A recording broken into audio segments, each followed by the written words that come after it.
السلام عليكم ورحمة الله وبركاته. أعضاء قناة برايس ريت، نستعرض معكم أسعار العملات اليوم الأربعاء الموافق 8/3/2017 في الإمارات بالدرهم الإماراتي، حيث جاء دولار أمريكي 3.67 درهم إماراتي،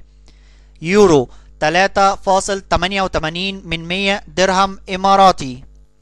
جنيه استرليني 4.48 درهم إماراتي، دولار كندي 2.73 درهم إماراتي،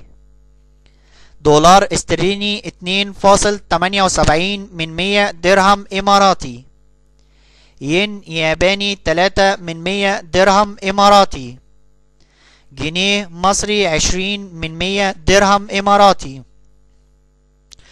دينار كويتي 12.1 درهم إماراتي، ريال سعودي 97 درهم إماراتي،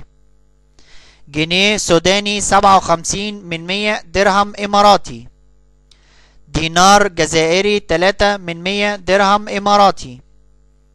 دينار بحريني 9.74 درهم إماراتي، دينار عراقي 31 درهم إماراتي،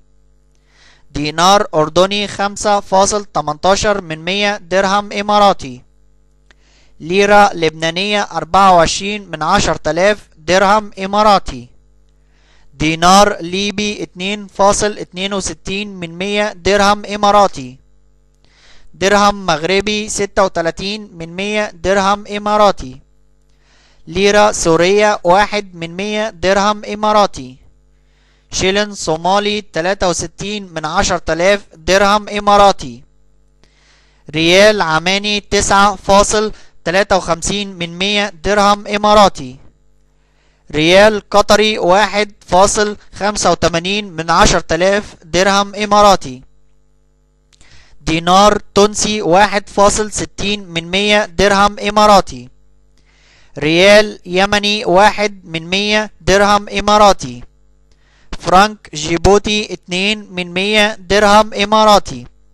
شكرا لكم أعضاء قناة أسعار العملات شكرا لكم أعضاء قناة برايس ريت. لو حسيت إن استفدت لايك الفيديو وسبسكرايب للقناة، والسلام عليكم ورحمة الله وبركاته.